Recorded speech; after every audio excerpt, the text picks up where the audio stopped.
Welcome back to another episode of the Two Dates and a Dash podcast. I'm your host, Matt Cubbler. On today's episode, I welcome my buddy, Neil Hartman. He's a legendary Emmy-winning sports anchor in Philadelphia. Now sit back and relax and enjoy this episode of the Two Dates and a Dash podcast.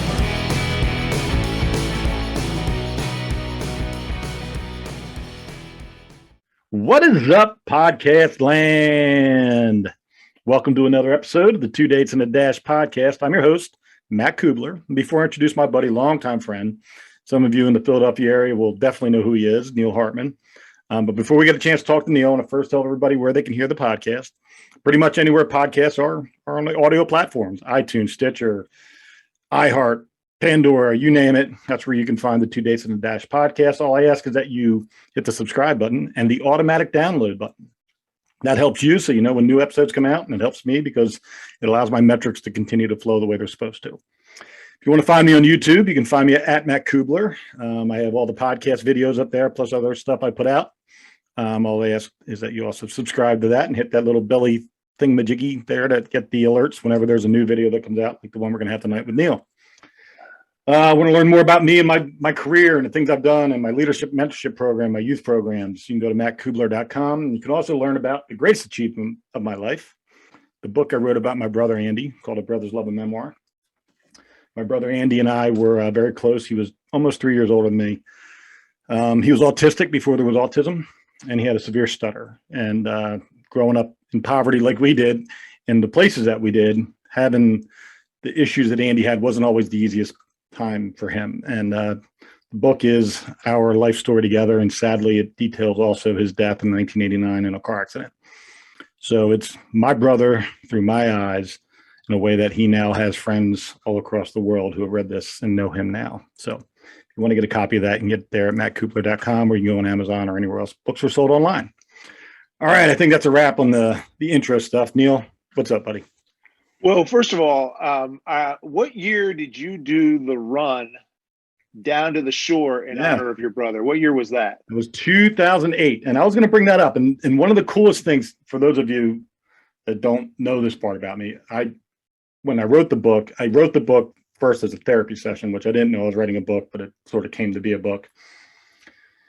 And then I decided I was going to raise money from the sale of the book to help. At the time, it was fallen officers and their families who died in line of duty, and then kids with special needs through my brother's school where he graduated from. And the book sales were doing good for a couple of years, and then I saw it starting to dwindle down. So I had to come up with an idea on what to do to raise money. And I saw some guy riding his bike across the country, and I'm like, first of all, I hate riding bikes. Second of all, it's a big country. I'm like, but what could I do that's going to like create, I always call it like the 7-car pileup. You'll always stop and look at the 7-car pileup, right? I'm always, you can't not. And even though it's sometimes twisted to think about, you always got to look, and you're looking for something that makes you go, ah. And I'm like, ooh, I could run. I'm not supposed to run. I have an autoimmune disease and a joint disorder. So I'm like, that'll be a good backstory. Like, what's this guy doing? He's a mess already. Why would he do that? So I reached out to Neil, and I asked him to help me out, and he was able to get me on, what was that, Daily News Live, wasn't it, right? With Michael Barkan? Yeah, didn't we do it live hits of you doing the run, right? Oh, yeah. I think we did live hits of you doing the run down to the shore. Yeah. But you did it over, was it 1 day or 3 days? Okay. Yeah, 78.8 miles over 3 days. So it was a marathon each day, back to back to back. Oh, man, I remember you were in pain. Sick. I broke 6 bones on my feet. Had a seizure at mile 40, like a full body, not a seizure, like, I guess it's a seizure. I don't know. It felt like I got tased, and every muscle locked up in my body. And I laid on the side of the road. It was raining that day. And all I remember is laying down on the side of Route 322, and tractor trailers were hitting me with puddles of water. And it was just like, you couldn't move. And also it was like dirty, like concrete water in your mouth. I'm like, good God, this is the worst possible feeling ever. But yeah, no, I still didn't, I told you this. But you broke 6 bones in your feet. My feet. Yeah. Didn't know it until afterwards, because my feet were so swollen and in so much pain. I just, it's just pain. And I got to the point when I was, I'm not a runner. I'm not built for speed. All right. I'm a 5-minute basketball player. I had to go in for 5 minutes, get 5 fouls, get 5 rebounds, get out. So I'm not supposed to be running. It's not my thing. While I was in the military, I ran, yes, but I was never good at it. And when it got to the point where I was in so much pain while I was running, my feet were so swollen I couldn't tie my sneakers. And I'm just thinking to myself, I can't walk, let alone run. So I tried to go slow, and I'm like, well, that hurts. And I tried to go fast. I'm like, well, that hurts. And I'm like, well, fast at least will get me done faster. And if it's going to hurt, might as well do it faster if it hurts no matter what. So I got a lot of people that helped me along the way, you and lots of people. I had radio stations doing stuff. I had Joe DeCamera from now on WIP when he was, I guess he was program director, assistant program director at 97.5 at the time. And so it was something I'm very, very proud of, but I will never do again. So Matt, this is how I can relate to this. So I worked in Toledo, Ohio at the NBC affiliate in the mid 80s. I had to go back in the decade. From the moment I said the mid 90s, it was the mid 80s. I was in Philly in the mid 90s. In the mid 80s, and I worked in Toledo for 3 years.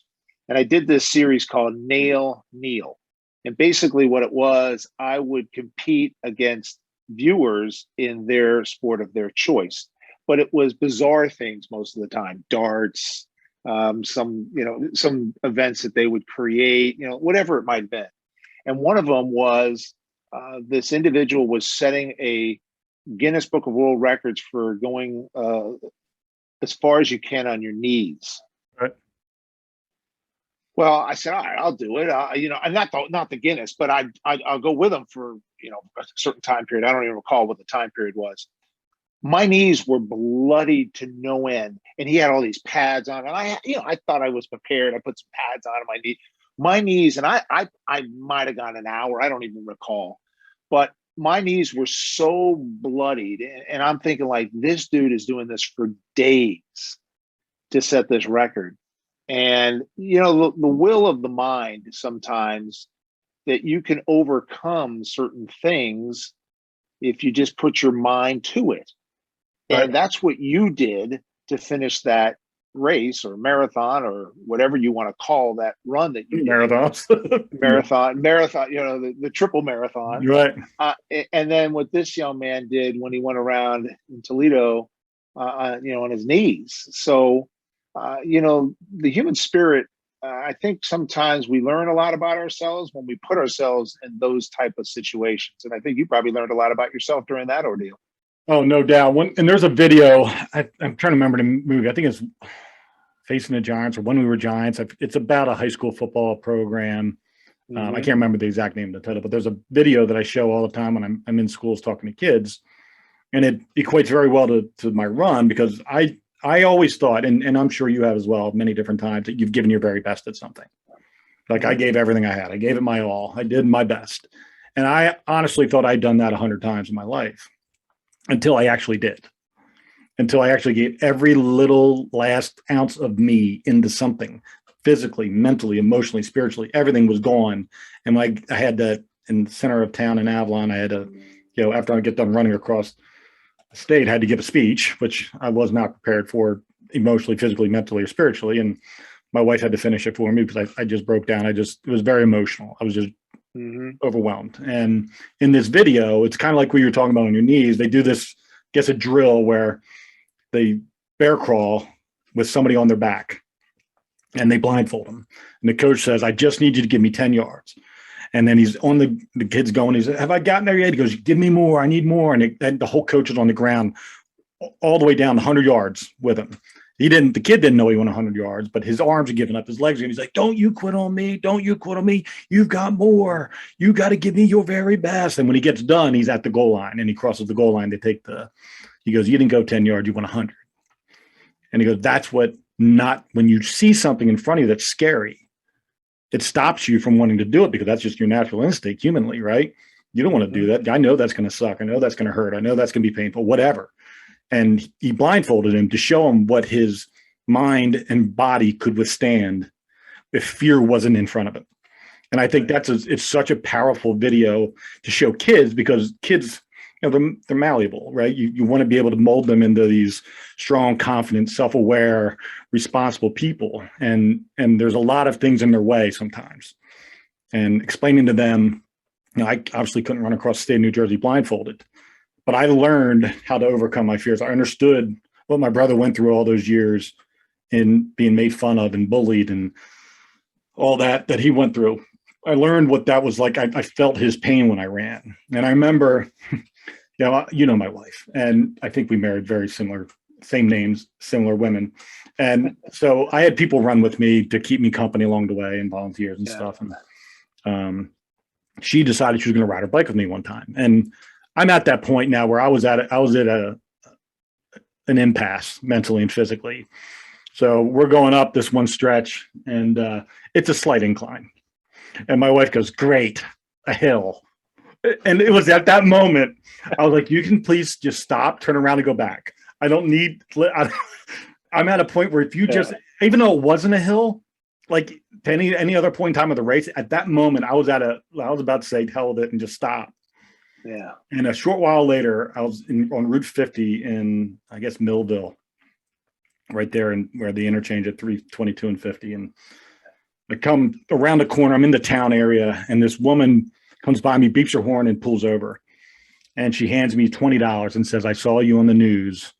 God bless you." And I cried for 30 minutes. I couldn't take another step. I just sobbed because it was validation almost that someone was paying attention to what I was trying to do. I'm not a boastful guy. Like, I'm not trying to do this for me. I'm trying to raise awareness for something and show what can be done if you try real hard. And it was just something that really overtook me emotionally and actually helped me finish. Well, if you were in Millville, the unfortunate part was Mike Trout wasn't driving by in a car. No, that would have been nice. Did you a little bigger check than a $20 bill? But that $20 bill meant an awful lot, I'm sure. But look, that was a remarkable accomplishment, what you did, and you did it for your brother. You did it for all the right reasons, and you have the memories now of what you were able to do during that time. So, kudos to you for accomplishing that feat. And you're part of the ability to raise $25,000. If I had not been on your show, is that right? You raised $25,000. Yeah, that's and that was wait, how many years ago? 2008. So it was still early internet. 14 years ago. Wow. Wasn't Facebook. Was none of that. So it was pretty much whatever I could conjure up. Jillian got me on the 10 show. Like there was a bunch of different things that were going on then. And but yeah, it was an amazing accomplishment. But enough about me. This is about Neil Hartman.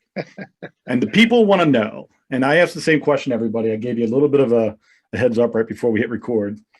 I asked the same question because I want to know where your brain is at on who you think you are, because who I may think you are based on our friendship and relationship and what I know about your profession, I could have an opinion of who you are, but who you see yourself as is really important for this conversation. So without further ado, who is Neil Hartman? Well, I'm a husband, I'm a dad, I'm a brother, but I'm a loyal guy. I'm really loyal. I think that speaks volumes about an individual. If you continue to support someone that has supported you over time, I think that's really important. Generally a pretty happy guy. I mean, I think I've had a wonderful life. My kids are really, really important to me, as you know. So, I have 2 kids in college right now, and both are really, really important to me. And my wife and I have, we've been together. Oh my goodness, we met in 1989. So I came to Philadelphia in 1988, and so all this kind of molds who I am. But it all begins with family.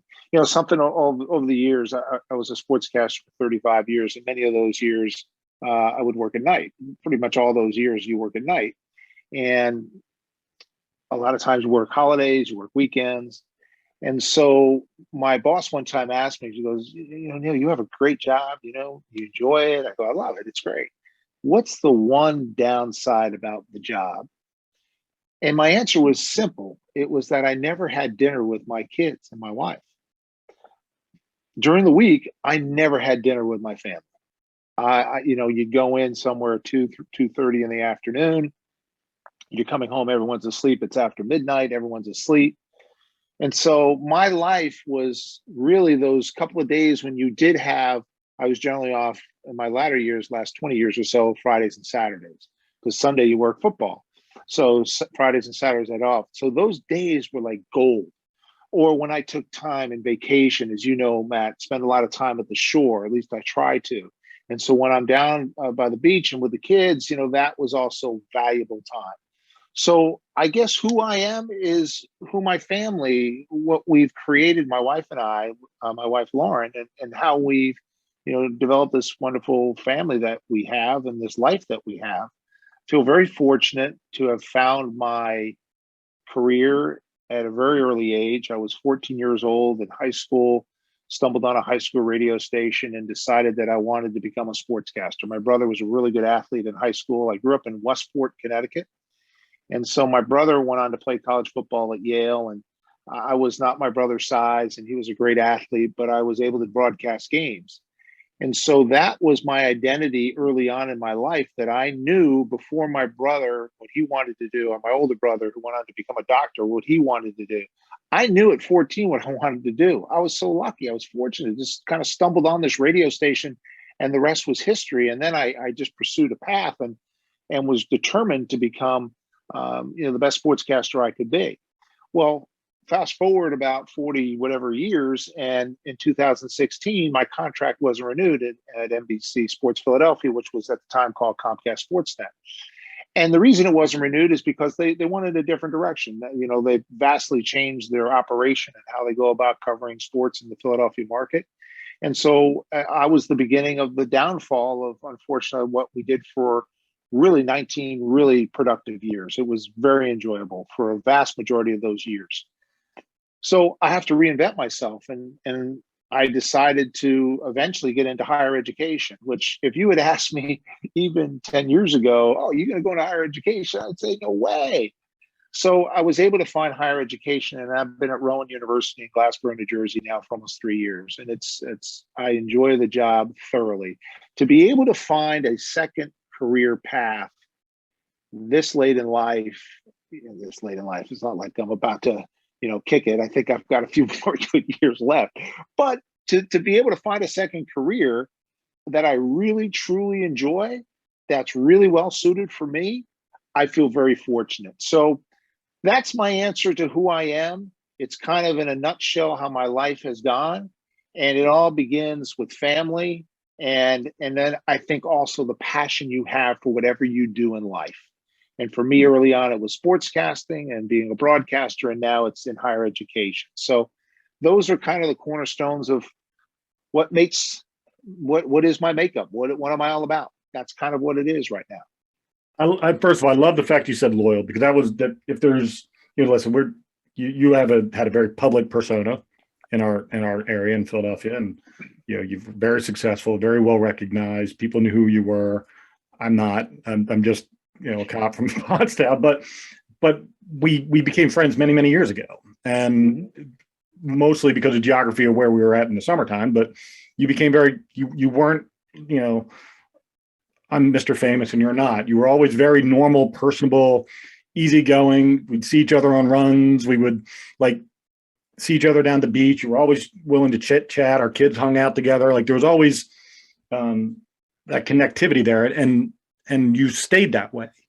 There was never a moment where, because I've been around a lot. I mean, you can see my wall of jerseys. I did security for most of these people, and 98% of them I would never want to talk to in real life. But it was a job, and some of them were great, but most of them, I was the help. And, being around people who are well-known or famous or celebrities, quote unquote, isn't always what people think it is. And loyalty is certainly not in their vernacular for the most part, especially if you're not at their level on whatever that level might be. And guys like you and Jillian Mealy and Vince Papali and Jaworski and, so many other guys that are legendary in the Philadelphia market who I became friends with many, many years ago, have always treated me like an equal and have always been loyal. If I call Vince answers my calls. I asked him, there's a kid he's named after, and I don't know if you saw that podcast. I did one with Lori Longfritz, Chapman Longfritz. Her brother was killed. He was a Air Force combat controller, and he was on an operation with SEAL Team 6 in 2002 in Takragar, Afghanistan. Long story short, there's a big cover-up. SEALs did a lot of dirty stuff. And it took 16 years for the truth to come out about what happened, because there was actually a drone footage video shot of the battle on the mountain at 10,000 feet against Chechen al-Qaeda fighters, where her brother, not the SEAL Team 6 guys, fought his ass off, killed a bunch of bad guys, saved a lot of lives, ended up getting a Congressional Medal of Honor posthumously, because he died on the mountain that day and the SEALs left him there to die, which is the sad part. But she wrote a book called Alone at Dawn, which is the official account of that day. It's Roberts Ridge is what it's known as, because Neil Roberts was a Navy SEAL that had fallen out of the back of the helicopter when it got hit by an RPG, and that's how they were going down to rescue him, and all the events happened. So I called Vince, because John, her son, who's named after her brother, was a huge Invincible fan, huge Vince Papale fan. I had him out at the Maxwell Football Club, him and his father, and they were our guests, and had a great time, met all the celebrities, wined them and dined them, and they had, it was like a, Make-A-Wish Foundation kind of event. They just got anything they wanted, they got. And Vince did a birthday message for him, video for me, wish him a happy birthday, and it was a big surprise. And Vince didn't have to do that, but that loyalty part is key to life. And it's not a matter of loyalty, like you do something for me, I do something for you. It's just that consistently knowing somebody is going to be there if you call them, right? It doesn't have to be every day. You don't have to see somebody 24 hours a day or be their best friend, but loyalty comes in many different forms. And a lot of times it comes by just stepping up when you're asked. Well, a couple things on that. My best friend from high school lives in New Hampshire. Again, I grew up in Connecticut. A lot of my high school friends, we were on a text exchange. There's probably about 9 of us, and we're all still friends. We all pretty much text each other every day. And, I don't know, is that loyalty? I mean, that's friendship. They're my, close friends from, the 70s. I've known them, most of my life. And so is that, I guess that's loyalty. Yes. But also that's his friendship as well. I'll give you a very public one. Charles Barkley has been a good friend of mine for many, many years. He is one whale of a person. I think an individual that most people would have no idea what he's like. You see him on television; he's very entertaining, but he is one of the most giving people you could possibly meet. And he's so unlike any other massive superstar that you would say, oh, that's one of the biggest names in sports in the world. And yet he would sit down and have a beer with you gladly in a bar or in an airport stop and talk to you or sign an autograph. And I've seen it time and time and time again. And he's been really loyal to me over the years. We can stay in constant communication. We see each other quite a bit and we talk quite a bit. Well, not talk, we text. And then when he's here in the summer, we play golf. And so, but that friendship has helped me immensely in my career. Early on, it got me into some opportunities that I probably wouldn't have gotten if it weren't for my relationship with Charles. So one's a kind of a private one that probably no one ever had a clue that I was my friends from high school. And then the other one, a lot of people do know that I'm friends with Charles, but it's been a really powerful relationship for me for many, many years. And he's just a great, great guy. And so to me, being loyal to him, I treat him like he's my brother. I would do whatever he asked me to do to try to help him, and he would do the same for me. That to me, I agree with you there, Matt. I love the story too that you told, because loyalty is. I don't know why more people aren't loyal. I don't think it's that hard of a thing to do.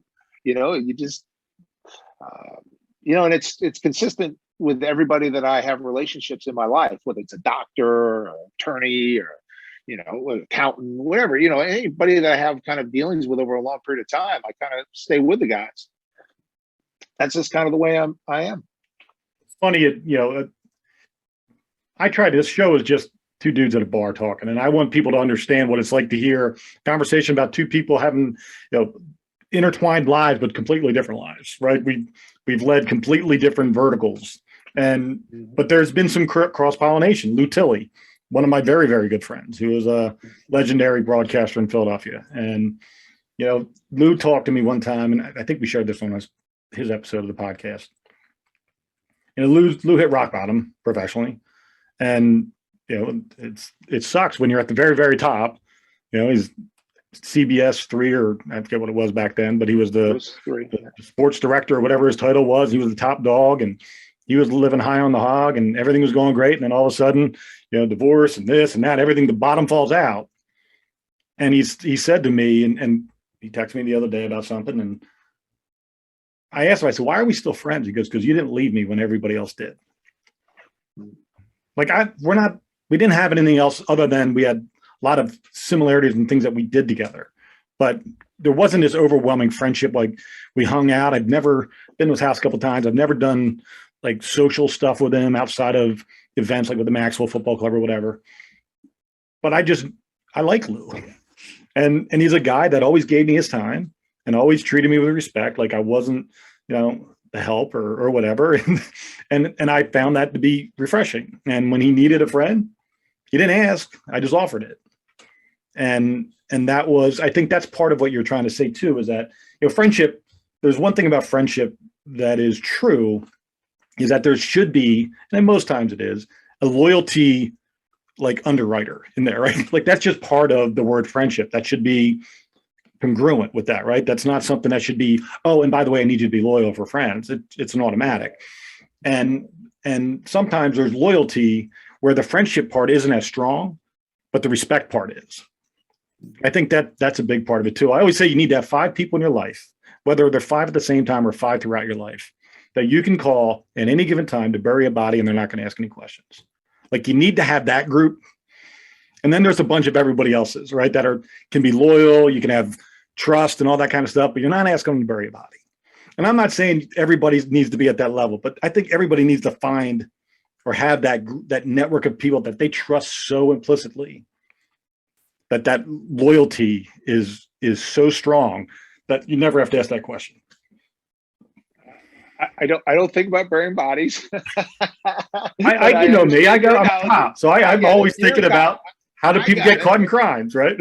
I got it. I did, by the way, I worked with Lou Tilley at Channel 3 in the mid-90s. So I was at Channel 3 for about 2.5 years. So about a little over a year or so I was spent with Lou at Channel 3, maybe 2 years, about 2 years with Lou. So, but you're right. I mean, Lou was on top, for a long period of time. And this is a tough business. The business that I was in as an on-air talent, it's not easy. And so now I'm telling students about the pitfalls of the business and how hard it is.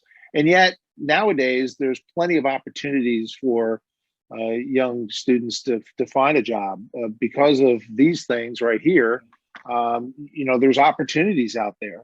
There's the industry has changed so dramatically that there's now opportunities. And so, but back then, when stuff went really south for Lou, there wasn't, you couldn't go create your own podcast, right? Like Matt Cubbler, or go, start a website and create, some kind of content on your own. So now it is a little easier in that regard for the young adults of today that are getting into this business, but it was tough because when you lost that job at Channel 3, I mean, Lou could have gone to Birmingham, Alabama, maybe, and gotten a job, but did he really want to go to Birmingham, Alabama? No, he wanted to stay in the Philadelphia market. That's what he did. So that's when things happened to me in 2016, some of us stayed and some left. Like Ron Burke went to Florida. Now he's in Albuquerque, New Mexico. So that's what Ron decided to do. Derek Gunn decided to stay here, and he kind of works different places. Leslie Goodell is still kind of in the area. Dee Lynam still in the area, but some made the decision maybe to leave or consider leaving, and then others decided to stay here because this was home. So these are all challenges that you have to face in this industry, because inevitably, when you go into the sports media business, you're going to have your contract not renewed. management. If you're in radio, they're going to change formats of radio stations. All these things happen. The newspaper industry is very similar. It's gone through its tough times as well. And good people have had to take early retirement and things like that. So there's a lot of great things about the industry, but it can be very challenging at times.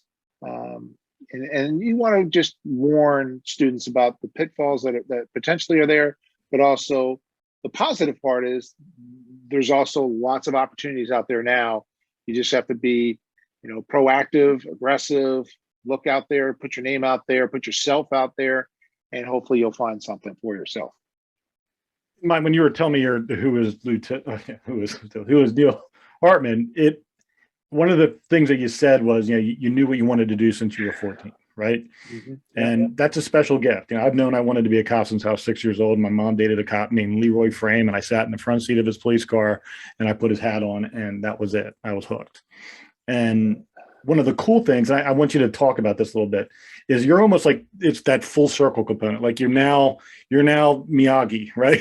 You were Daniel-san to somebody, and then now you're Miyagi, and you're taking the young, passionate, hungry, sponge-like mind who wants to go and conquer the world like Neil Hartman did in TV broadcasting or radio, wherever they want to go.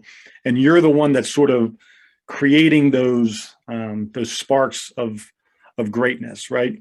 What is that like? First of all, do you recognize that the full circle component, and part B of that, how does that fulfill you in a way that is different than maybe sports broadcasting in your career prior to that did? Oh, this is much more rewarding, to be honest. One of the great things about being an on-air talent, and particularly in a large market like Philadelphia, is that you can help people. You can have an impact on people's lives. I always appreciated that. I always thought it was really cool that I could help bring attention to a certain cause, like what you went through, or help someone kind of find a job or find their path on how they might go, from college or from high school and go forward. So that was one of the great things that I really did enjoy in a profile, I guess, high profile position as an anchor in Philadelphia.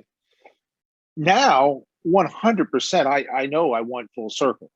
And now I had a call with a young man today that just got a AA broadcasting job in New Hampshire, and he's doing Brown basketball and doing Brown football, and he's 24 years old, and he's this is a young man that's got a great future, and you just want to kind of talk through with them about what they might do next steps, kind of reinforce what they've already done. You're just providing some guidance that I think, fortunately, I've had the exposure and the experience to be able to relate some of my experiences to them. And it is so rewarding. Matt, I'll tell you, we have 300. My title at Rowan University, I'm the director of the Center for Sports Communication and Social Impact. Essentially what I do is I mentor students, I bring guest speakers, I oversee our internship program, and we have, again, close to 300 students in our sports communication and media program. We're a little over 3 years old, and it has been so rewarding to hear. Today, I got a text today from a student that just got a job as a sports producer. I'm like, yeah, this is great. I tell them all the time. I tell students all the time, when a student texts me, I got a job, like that's like so impactful for me. I'm like, yeah, we're doing our job. And what is really rewarding is that I see it time and time again. Our students are getting good jobs, and I think they listen to what I have to say. And I can bring my friends to talk to them, and they meet different people in the industry. So it is right now, man, it's really, really good for me. I just to be able to talk to students the way I'm having this interaction with them now is really cool. So I did it a lot when I was on the air. I would always, people would email me or whatever and get a hold of me. We didn't always have email, so I try to figure out how they got a hold of me. I guess a phone call, but I would always be willing to meet with someone talk to them, have them come shadow me for a day, things along those lines. So I was always doing this, but now I just kind of realized, and by the way, Matt, this is also the other thing. You know, when I in 2016, when my contract's not renewed, all right, now what do you do now? What's next? Well, you have to figure that out. Yeah. I didn't go right away into higher education. I looked in a couple of different fields. I talked to a lot of people and determined that I don't think I'm going to go in that direction. I don't think I'm going to go there. Yeah, I don't know. I started my own company, and I talked to investors, things along those lines. As it all turned out, this job at Rowan could not have been a better fit for me personally, and what the mission that I'd like to accomplish in the rest of my life, and for me to be able to help Rowan and help our students. Man, it just worked out so well. But it was something that I had to find. It wasn't just thrown on my lap. I worked at Temple University for 2 years before I went to Rowan, and I got to Temple. This is kind of an interesting story. I had a friend. I'm in New Jersey, and I'm not far from Rowan College, Burlington County. So RCBC is a community college, nice community college in Mount Laurel. And so I went to the school. A friend of mine came to me and said, Neil, they worked at the college, and they said, would you be interested in teaching a sports media class? Oh, yeah, that sounds pretty cool. I'll do it. So I go and I put on social media. I said, looking forward to it. I'm going to be teaching at Rowan College, Burlington County. The man that hired me at Channel 3, a gentleman who's one of my mentors, Paul Gluck, was my news director at Channel 3 in the mid-90s. He's been at Temple University for about a dozen years at the time. And he calls me up and goes, hey, Neil. And we had kept in touch. And he goes, hey, Neil, you're teaching. Great. Come on to my office. Let's talk. 2 days later, I go to his office. I walk in his office, and sitting right there in the corner is an HR person. She goes, oh, nice to meet you. I hear you're going to be teaching with us here at Temple. I had no idea. I'm like, all right, I guess I'm into higher education now. I guess I'm a teacher. But I went all in. I worked my tail off. You have to create syllabus. You have to learn about how do you teach, all this stuff. I had to learn a lot, and I worked hard at it, and it paid off, because then I found a job that was really well suited for me. I still teach now, but it's not my primary responsibility of my job. But that moving into that office and seeing Paul Gluck and the HR person say, oh, I hear you're going to be teaching with us. So I'm like, that's a moment like, okay, your life is now changing. And I embraced it. And, that was almost 4 years ago that happened. So I'm very fortunate. Actually, it was 4 years ago. 4 years ago, I feel very fortunate that did occur. Things I gleaned from all of that, because there's so many nuggets that I think are important to share. Number one, I've been mentoring kids for 30 plus years. And one of my kids who I mentored and then also was his strength coach just got his blue check mark today on Instagram because he's a pitcher for the Brewers. And so we got that today, and that was a big deal. So I put that on my Instagram story. It's my first kid to ever have a blue check mark after his name. So that's pretty cool. But the cool part about what you're doing now at Rowan, on top of it being full circle, and you've been able to impart your knowledge on these kids and give them some inspiration and all that, is that you're mentoring. And you mentioned your mentor opened that door up at Temple for you, and it's the value of mentoring. And I tell my kids, if they want it or not, it doesn't really matter. I'm their mentor for life. I will always be their mentor. I'll always be the person that wants to be the one they call when they have that life-changing moment or that question that they can't find a solution for, whatever it is, that I am their guy. And that's for life. It's not a moment where you were paying me money and now you're not paying me money, so therefore I'm no longer your mentor.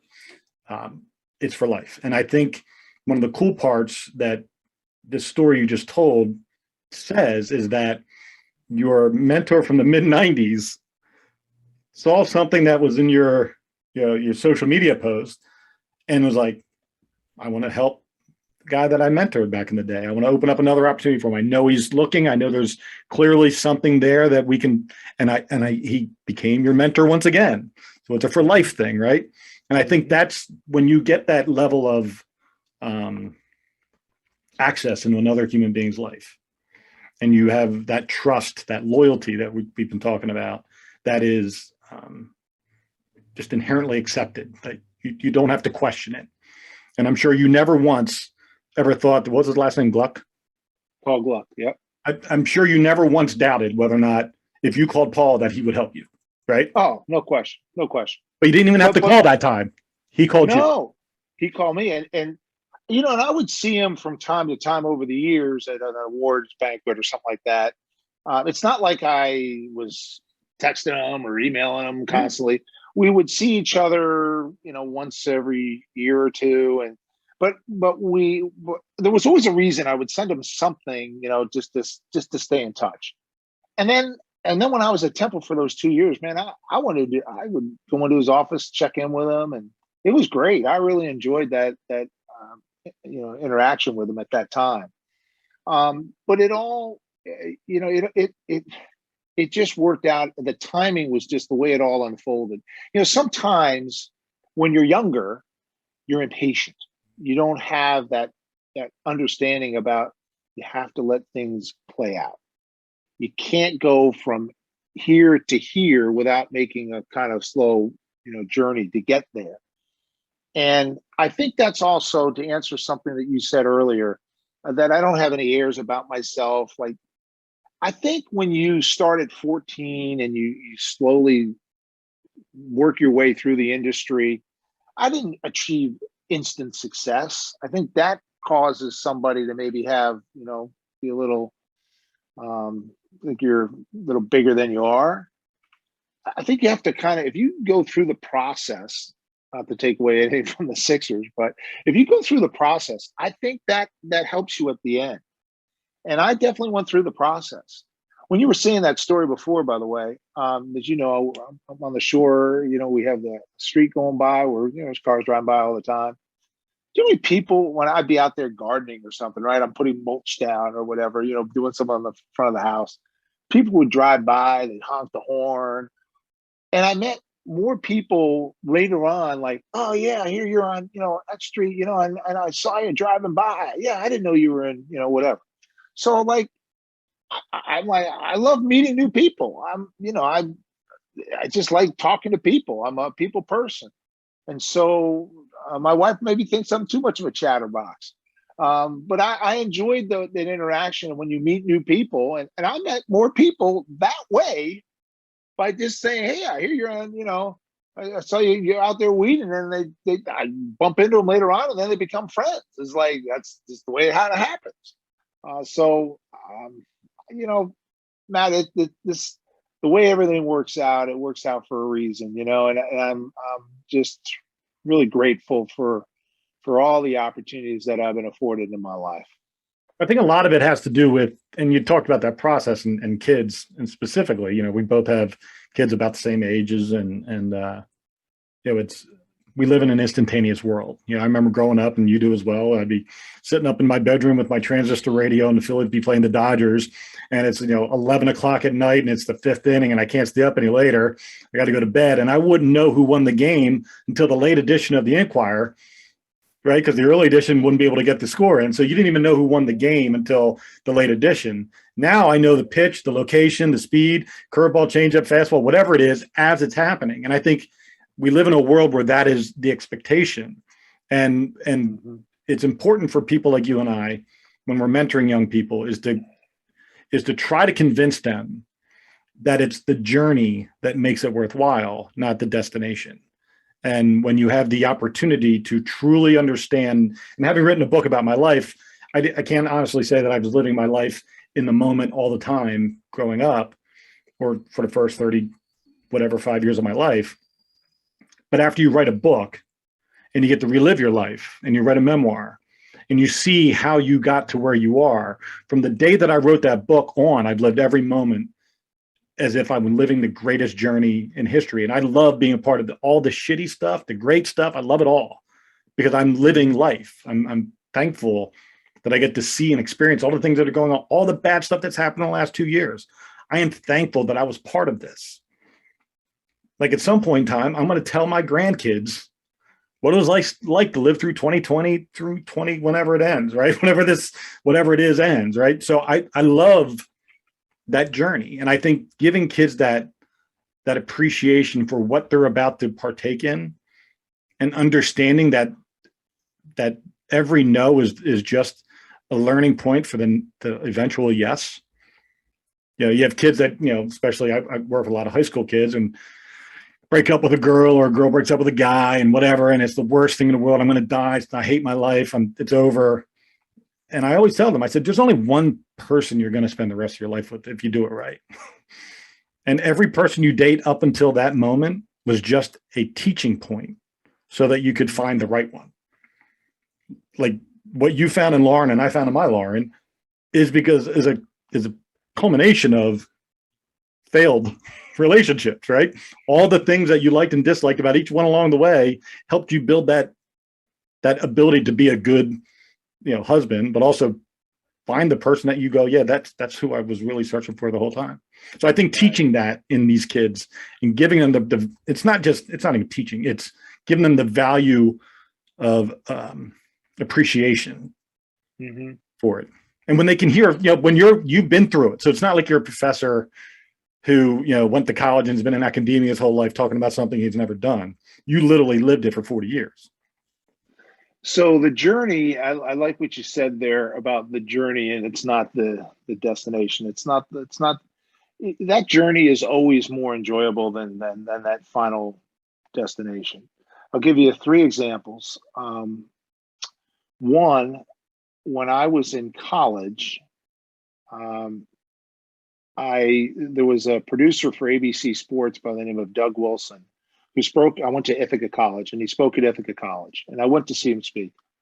And then afterwards, I went up and talked to him, and I wanted to work. This is in 1979, just to give you some reference here. I graduated college in 1982. So yes, I'm an old geezer. So what I thought was I wanted to look. The Winter Olympics are going to be on Lake Placid in 1980. I'd love to work at the Winter Olympics. So I talked to this Doug Wilson. I ended up firing off letters, these typed letters to ABC. Lo and behold, I get hired. And I get hired for 5 weeks, and I work for ABC Sports at the Winter Olympics in Lake Placid. What happened, Matt, in Lake Placid in 1980? The United States beat the Russians. Right, in hockey, right. Do you believe in miracles? Yep. Al Michaels. I was next to Al Michaels when he said, "Do you believe in miracles?" Holy I was his production assistant. And I was there for every hockey game, working in that building. I worked figure skating and ice hockey. And I have a couple of pictures. I have a picture of the color analyst was a gentleman by the name of Ken Dryden, who was the Hall of Fame goalie for the Montreal Canadiens. He went to Cornell University, ironically, right next to Ithaca. And I interviewed him right after that game. And back in those days, hard to find someone with a camera that's going to take a picture and then get you that picture. Right. I have that picture of me with interviewing Ken Dryden. So that journey, though, to get there, I remember like, oh, am I going to hear, just kind of, am I going to get there? Now, that was a pretty cool moment, but it led then to my next step, which was ESPN started in the fall of '79.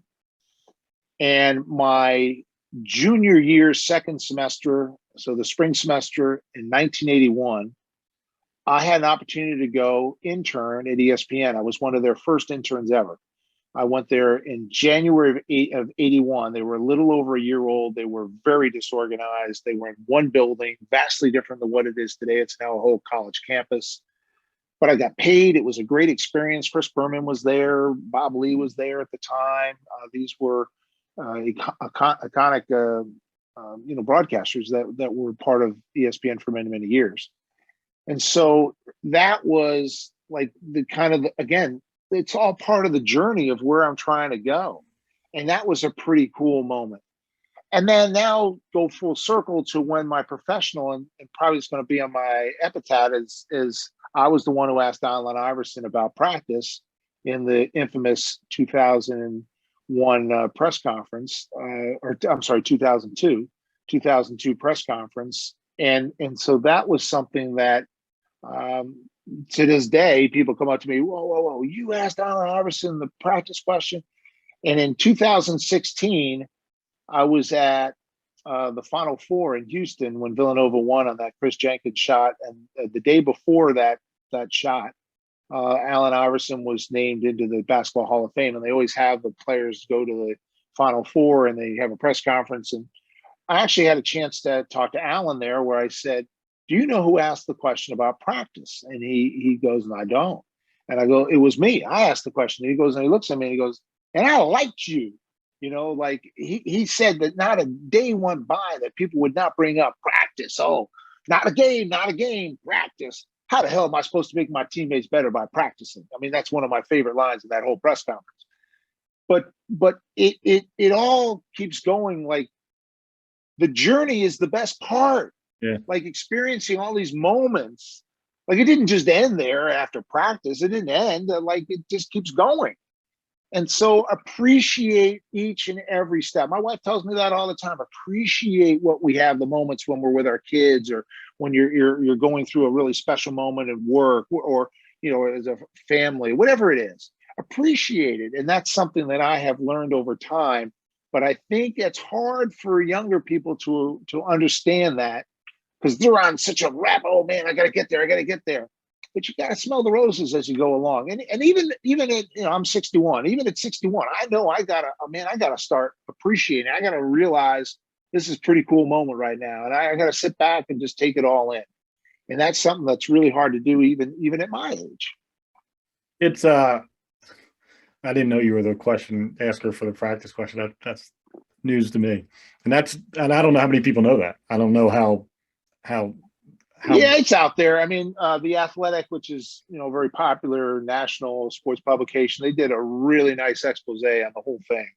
Everybody that was associated, and there's a pretty cool article. But yeah, there's. I mean, if you Google, it's there. But no, it's out there. But no, sometimes, like my son at school, you know, guys not from this area, but they know about the practice press conference and.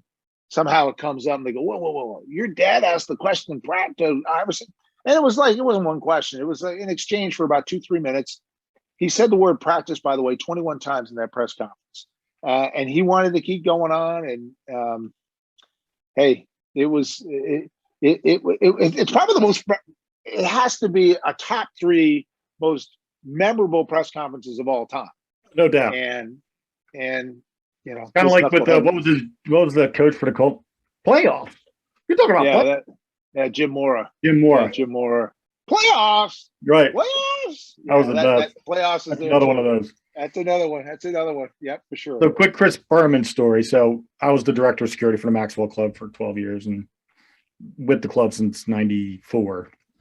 And Boomer was there every year. He was MC for a lot of years and won a couple of awards throughout the years, and he was winning an award one night, and my room was across the hall from his, and I was the security director, so he knew me from many years. And he bangs on my door, and I open the door, and he's there wearing like a tuxedo shirt and boxers.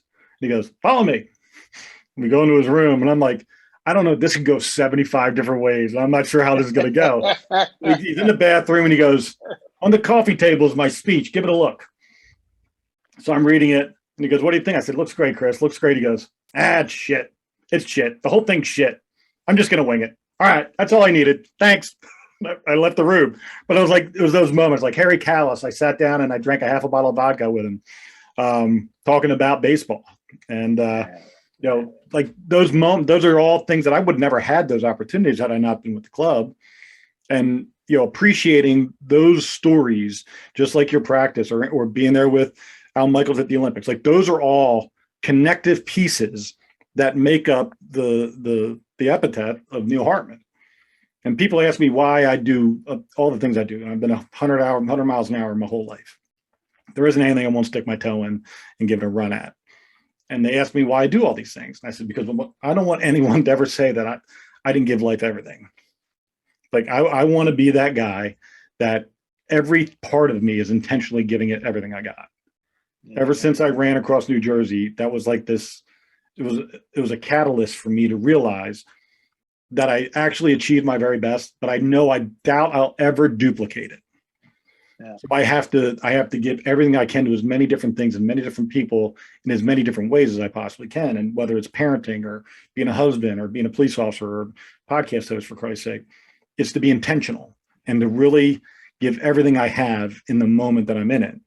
And then knowing that I'm doing that. It's not just habitual. It's intentionally knowing that you're in those moments.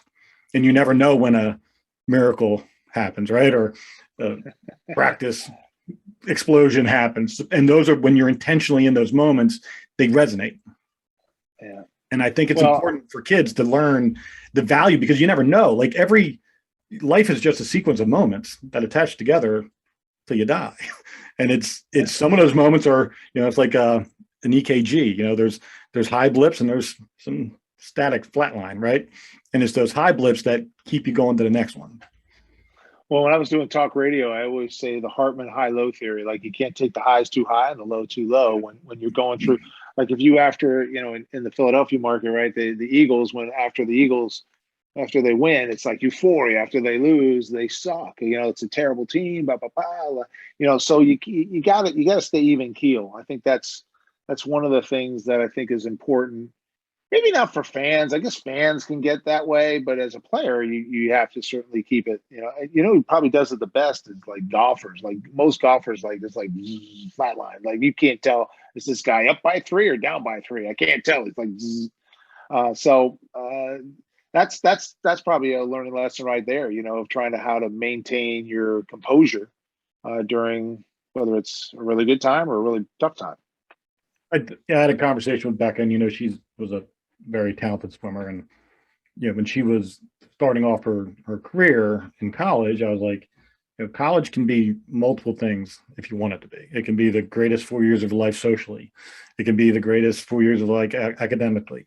It can be you can meet as many people you want, have as many girlfriends as you want, join a sorority, whatever you want to do. You can make college whatever you want it to be.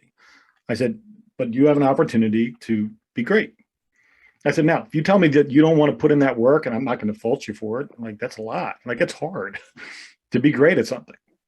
I said, but you have an opportunity to be great. And if you say that's what you want to do, then we need to sit down and talk about what that looks like and what that effort level is and consistency effort is and all that stuff. And she made a commitment for 4 years to be great.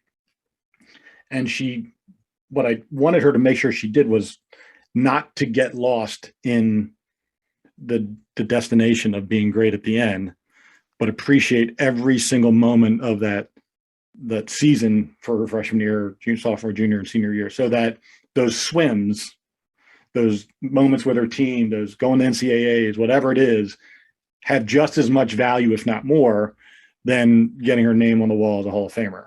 You know what I'm saying? So that it's that level of understanding about where you're going, but how are you getting there, and appreciating that journey. And I think there's not enough people intentionally giving their time and effort and energy to young people.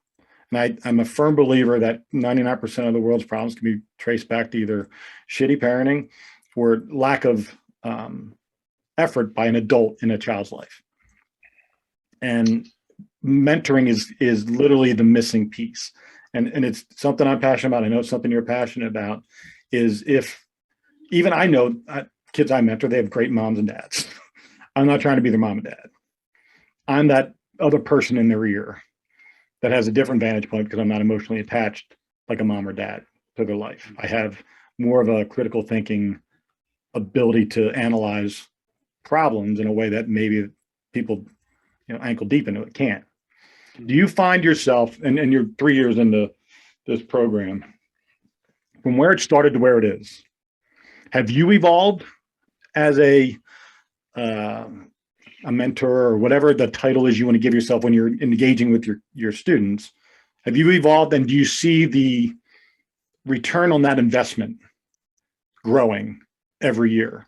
Because that would show, like, that to me, that's that intentionality, that if you're putting in that time and energy and effort and that workmanship into building that program, because you're clearly taking it from nothing to something, right? It was a brand new program, and they created it for you, right? or you helped Yeah, create? well, actually, the founding director was John Giannini, the former LaSalle basketball coach, who's Oh now our yeah, athletic yeah. director at Rowan University. So John was the one who brought me there. John did that role for under a year, and at the time, we probably had maybe 24 students that were in the program, but it has grown leaps and bounds. Even through COVID, we were able to still, grow. And now hopefully we get through all that. That we'll see even greater growth over the next couple of years. But there's no question that our students are having more success. So I think that I have grown as a mentor for sure. I think that the kind of the interaction I have with students is I guess it's more meaningful. It's more meaningful to me because I'm seeing the results. I see these students getting jobs. And, at the end of the day, that's what I'm here to do. I'm here to try to find a job for this individual. When a parent decides, and we have open houses, right? And we had a huge crowd a couple Sundays ago at Rowan, and I'm seeing all these people that are interested in coming to our sports communication and media program. And they're pretty much putting their sons or daughter's livelihood in our hands, that we're going to guide them the right way. Just like a coach, I look at my role and very similar to a coach. I take it like a coach. I can be hard on them if they're not doing what I think would be the best for them. And I can ride them a little bit. Some you have to kind of step back a little bit. Others you can push a little harder. But at the end of the day, when you see a student that struggled in the beginning, but at the end is having a lot of success, man, that's the best. That's just incredible. I had a student that had a GPA below a 2. It was in the 1 something. And he graduated with a 3.2. Now, to see that transition and that turnaround, that's like, and you can see it coming. You're working with them, and you see the kids getting it, and then they turn it all around. Like that's meaningful. That's powerful. That means a lot to me. And it reaffirms the things that we're doing are working and that we're impacting lives. So impacting lives that's really, really important. We talked about the loyalty earlier. Right now, I'd have to say impacting lives might be way up there on my list because I know I'm impacting lives. I know I have the ability to impact lives. And when it works out, it's really, really rewarding. And unfortunately, I'm seeing a lot of that right now. And man, I'll tell you what, man, that's pretty cool. That is just really, really cool. I want to ask you a question. So I had Kurt Schilling on twice, and phenomenal interview. I'm sure you've had conversation with him, I'm assuming, at some point in time. Definitely has a persona that people have about him. But the two conversations, we've had many conversations since, we've become very good friends. But the first time I interviewed him, I was all geeked up because he was one of my favorite pitchers on the 93 team. And in my head, I'm like, this is Schilling, right?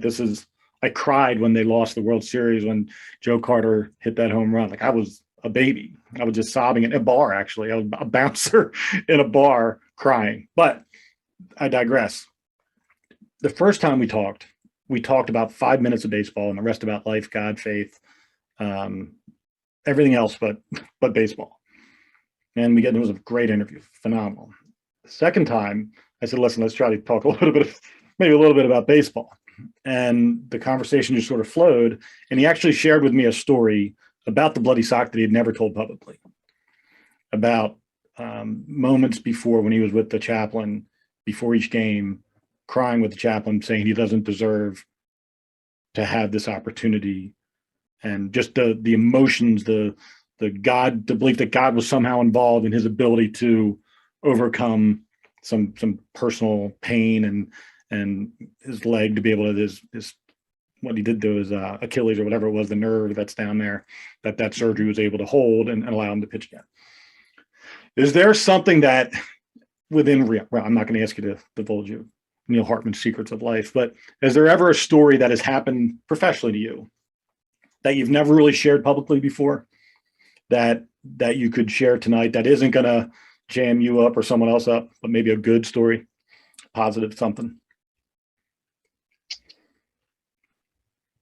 Um, when I was in Toledo, Ohio, I worked in Toledo for 3 years, and I was there in the '80s, mid '80s. So at this time, I'm like in my mid 20s, and I think I had a lot of growing to do. And I grew up on the East Coast. I always thought Ohio was sort of like the East Coast. It is not. It is the Midwest, and it is a slower paced than what I was accustomed to on the East Coast. I worked my first job. I grew up in Westport, Connecticut, went to Ithaca College. My first job out of college was in Springfield, Massachusetts at the ABC affiliate. And then I went to the NBC affiliate as the sports director in Toledo in 1985. During my time there, I did a lot of learning, a lot of growing. And one of the things I'm not proud of, but I did it, was I told my boss he had no clue what he was doing. Not the smartest thing in the world to do. And the reason I said that, this man, his name was Neil Hartman, God bless him, he has passed. But he came from radio in Toledo. He worked for the all news station in Toledo, and he went to work as a news director. And he hired me as a sportscaster, and he was the news director. And I don't even recall why I said that, but I said it to him, and I said, you don't even have a clue what you're doing. Like, can you imagine some punk telling, this gentleman who'd been in Toledo his whole life, having some 25, 6-year-old kid telling you have no idea what you're doing? Like, I think about that now, and I'm like, what was I doing? But again, it's part of the process. It's part of your growth. You're going to learn from moments like that. The station suspended me. They did not renew my contract at the end of the 3 years. And that was eye-opening, because I'm thinking, like, come on, man, I know what I'm doing. So I was a little cocky, I suppose, at that time. It was more my style was not in tune with their style. I was a little more aggressive than they were. You could fast forward that about 10, 15 years when I'm in Comcast SportsNet. We're in the heyday in the early 2000s. And now I'm in a leadership role in the newsroom, because now I'm an older guy and everyone else is in their early 20s. And now I'm in my late 30s or early 40s at that time. And I'm thinking, like, now I'm a leader. So I know what was the right thing to do, how to handle a situation, and what was the wrong thing. I did the wrong thing when I was, dumb and ignorant as a young 25, 26-year-old. And so that moment, I don't think I've ever shared that anywhere, that to tell your boss that, Neil, that was not a good idea. It's just not a good idea. So, yeah, there you go. There's a moment that I'll take back. Well, thank you. And I don't ask that one very, very much, but I felt like there was probably something that we could share, and I'm thankful you did. And one thing I think that the kids that are, if anybody listens to this podcast that is a Rowan student is, and I tell this to every kid I mentor, you're going to mess up. You're going to mess up royally. There were going to be times that you're going to regret that you never did it, but I tell people, never regret it. Learn from it. Because regret is nothing but just toiling and self-pity, right? Learning is what comes from it. And I think what you got from that royal mess up was a learning experience and a check of the ego, and you found out that you're not invincible, and you certainly are replaceable, right? So no question. I tell people I am renowned for screwing up. I'll share this quick story. So I got myself a little bit of a jam at work because of some social media stuff and politics, and within the last year and a half. And my boss is a great boss, one of my best friends. I love him. When I got hired, I told him we couldn't be friends socially because I was going to mess up at some point, and that I needed him to have a clear mind and a clear heart to be able to handle whatever it is I did appropriately without having to worry about whether or not it's going to affect our friendship. So as I'm getting my ass chewed, and he's angry. I mean, he's pissed. And I'm just sitting there. I'm just waiting for he's purple, and I'm just waiting for the color to come back to less purple. And he gets done. He goes, well, I said, well, what? He goes, you have anything to say? And I started to smirk, and I said, this is exactly the reason why we couldn't be friends socially, because I needed you to be able to do that. I needed you to be able to lay into me, know that I'm a grown-ass man and I can take it. I always own my stuff. I don't ever, say it's not my fault or make excuses. I own everything I've ever done. It's one of the only valuable things I do is I own it. And I said, I needed you to be able to do that and do whatever comes next. I'm okay with. I'm well aware that it pissed you off and probably shouldn't have did what I did, and I'll own whatever comes from it. And I think that for young people, and we have a couple of young guys in the department that I'm trying to mentor, and you've got to be able to teach them to own their mess ups, but not dwell on them.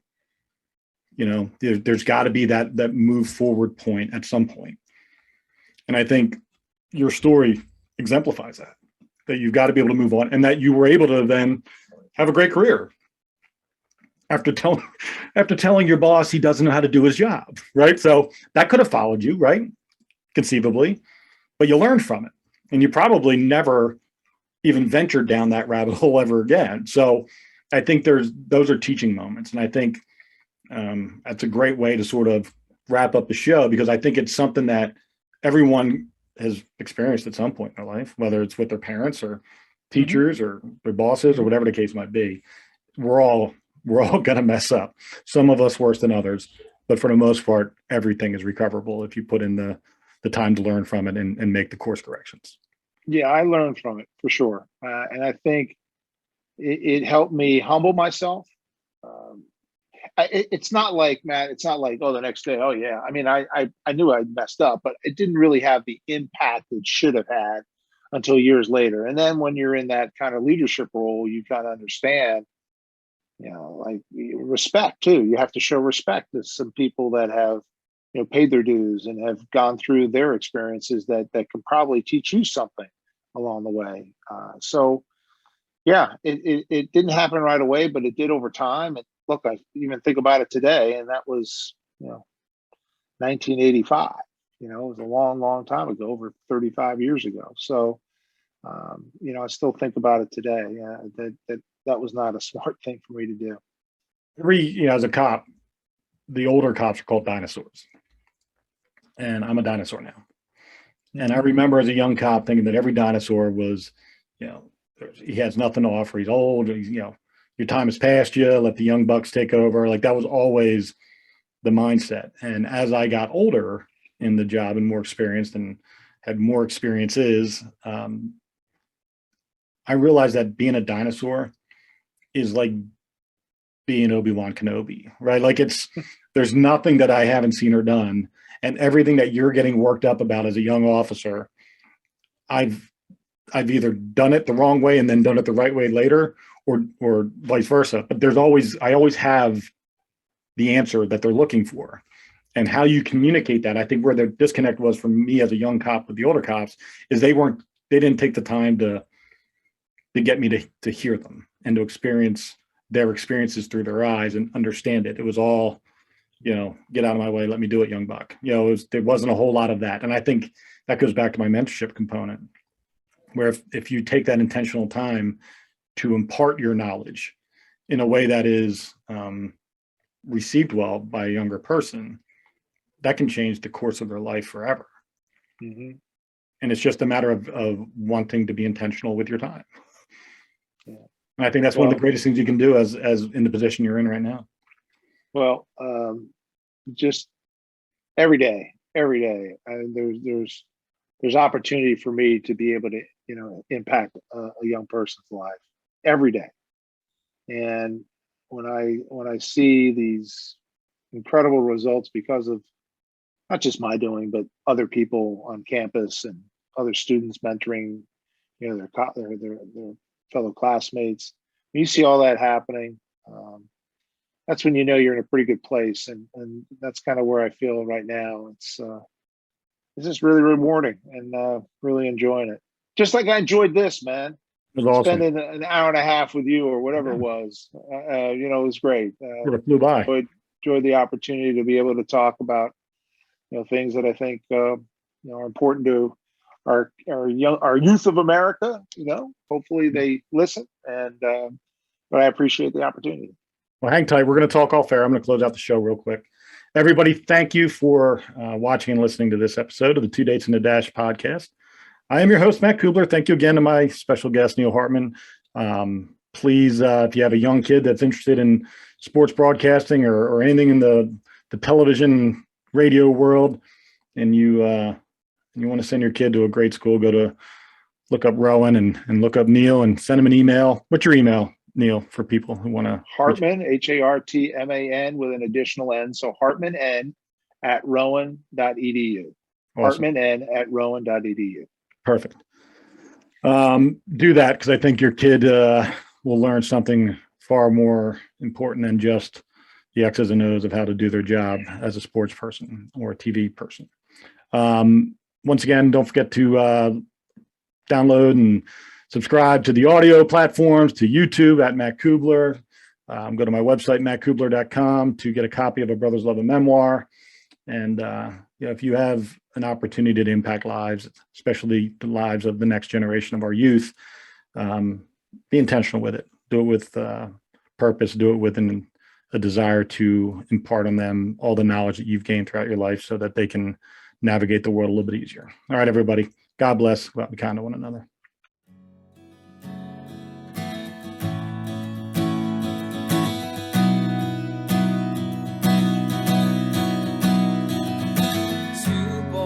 Sandbox, like brothers we became, from matchbox cars to playground scars.